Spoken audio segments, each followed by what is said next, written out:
सभी को जय मसीह की। जितने भी लोग परमेश्वर को देखना चाहते हैं अपने जीवन में, आज का मेरा ये वचन उन्हीं लोगों के विषय में है, उन्हीं के लिए है। क्योंकि परमेश्वर क्या कहता है वचन में कि मेरा वचन तुम्हारे लिए मार्ग का दीपक है। यानी कि हमें जिस रास्ते पर जाना है, हम जिस रास्ते पर चलना चाहते हैं, उसके लिए हमें जो प्रकाश देगा वह परमेश्वर का वचन ही देगा। तो इसीलिए अगर हमें परमेश्वर को देखना है तो परमेश्वर का वचन क्या कहता है हमें इसे जानना आवश्यक है।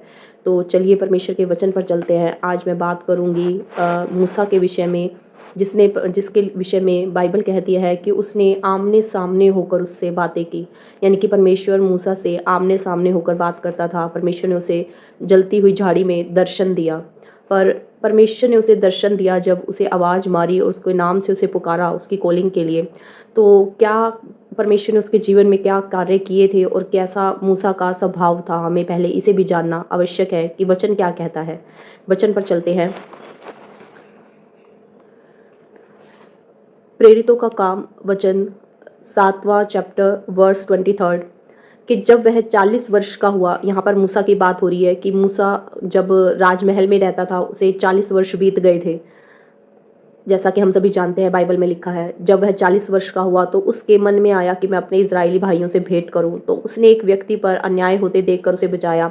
जब एक मिस्री और उसका जो इब्री भाई था उसमें लड़ाई हो रही थी, तो उससे जो मूसा होता है वो उस अन्याय को सहन नहीं कर पाता। उसे पता चलता है कि जो मिस्री है वो इब्री के ऊपर जो है अत्याचार कर रहा है। तो वह उसे क्या करता है, मिस्री को मारकर उस सताए हुए का उसने पलटा लिया। यानी कि आप देखें कि वह अन्यायी नहीं था। चाहे वह परमेश्वर के अभी कॉलिंग में पूरी रीति से आया भी था या नहीं भी आया था, तब भी मूसा के अंदर क्या क्वालिटी थी कि वह अन्याय को बर्दाश्त नहीं कर सकता था, वह अन्याय को देख नहीं सकता था। पर परमेश्वर का वचन आगे क्या कहता है, यहाँ तो उसने अपने बल का प्रयोग किया, अपनी शक्ति का प्रयोग किया, पर प्रभु का वचन तो हमें कहता है कि न बल से न शक्ति से, पर मेरी आत्मा के द्वारा सब कुछ संभव है। यानी कि मेरा आत्मा जैसा तुझे सिखाए तू वैसा कर। इसीलिए आगे परमेश्वर ने मूसा को ऐसी परिस्थितियों में डाला। वचन कहता है कि जिससे मूसा का ना केवल जीवन बदला बल्कि उसका जो हृदय था वो भी परिवर्तित हुआ, और वो इस प्रकार का परिवर्तित हुआ कि परमेश्वर ने उसको अपना दर्शन भी दिया। चलिए वचन पर चलते हैं। परमेश्वर का वचन प्रेरितों के काम चैप्टर 7 वर्स 30 कि जब पूरे 40 वर्ष बीत गए तो एक स्वर्गदूत ने सीने पहाड़ के जंगल में उसे जलती हुई झाड़ी की ज्वाला में दर्शन दिया। और मूसा को यह देखकर आश्चर्य हुआ कि जब देखने के लिए वह पास गया तो उसे यह शब्द हुआ कि मैं तेरे बाप दादों का परमेश्वर अब्राहम, इसहाक और याकूब का परमेश्वर हूँ। तो मूसा कांप उठा और यहाँ तक कि उसे देखने का हियाव ना रहा।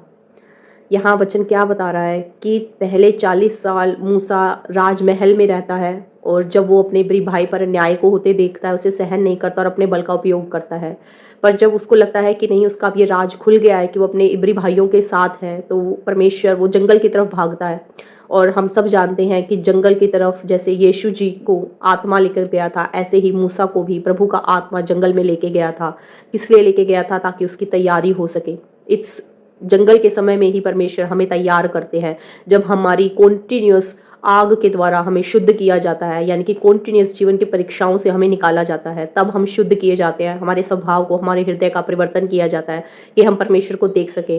जैसा कि मूसा के साथ भी हुआ कि पूरे 40 वर्ष बीत गए, यानी कि 40 वर्ष उसने जो राजमहल में काटे थे, उसके बाद मूसा को और 40 वर्ष लगे अपने आप को उतना नम्र और दीन बनाने में कि परमेश्वर उससे बात कर सकते, आमने सामने उसे अपना दर्शन दे सकते। उसने राजमहल को छोड़ दिया, सारे वैभव को छोड़ दिया, धरती पर सोना सीखा, उसने भूखा रहना सीखा, नींद में कैसे काम करना है उसे सीखा, हर उस चीज को सीखा जो जिंदगी की कठोर सत्य थे, उसे परमेश्वर ने उसे ज्ञात करवाया, जिससे उसका स्वभाव इतना नम्र और दीन हुआ कि जब परमेश्वर ने उसे अपनी कॉलिंग के लिए आवाज देनी थी तो मूसा उस आवाज को सुनने पाया और परमेश्वर को देखने भी पाया।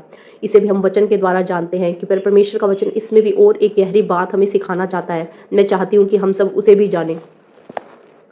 इसके लिए हम चलते हैं निर्गमन 3rd चैप्टर 6th आयत कि जब परमेश्वर ने उसे आवाज मार के कहा कि मैं तेरा पिता का परमेश्वर अब्राहम, इसहाक और याकूब का परमेश्वर हूँ, तब मूसा ने जो परमेश्वर की ओर देखने से डरता था उसने अपना मुंह ढांप लिया।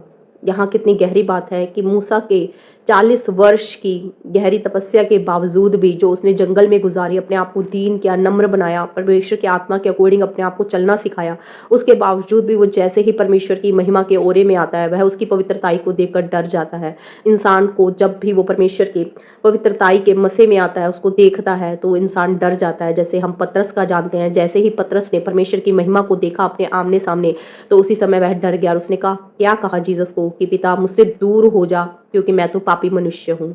तो देखिए हमारा परमेश्वर कितना पवित्र और शुद्ध है, तो हमें अपने मन को भी कितना शुद्ध और निर्मल करना होगा अगर हम चाहते हैं सचमुच परमेश्वर के दर्शन को पाना। अगर हमारा उत्तर इसमें हाँ है कि हाँ हम सचमुच परमेश्वर को देखना चाहते हैं, तो हमें इस वचन को भी अवश्य ही याद रखना होगा कि धन्य है वे जिनके मन शुद्ध हैं, वे ही परमेश्वर को देखेंगे। ये आइए हम सब मिलकर प्रार्थना करते हैं कि हे परमेश्वर पिता, हे स्वर्गीय पिता, जैसे आप पवित्र हैं वैसे हम भी पवित्र बने। हम तेरी पवित्र हजूरी में प्रतिदिन आकर आपके स्वभाव के अनुसार बदलते जाएं। हमारे हृदय को निर्मल कर, शुद्ध कर, हर कठोरता को, हर अशुद्धता को हमसे दूर कर, कि हम तेरी महिमा के स्वरूप को देख सकें, उसका अनुभव कर सकें यीशु नासरी के नाम में। सब बोलेंगे आमीन, आमीन, आमीन। Thank you Lord, hallelujah. सबको जय मसीह की।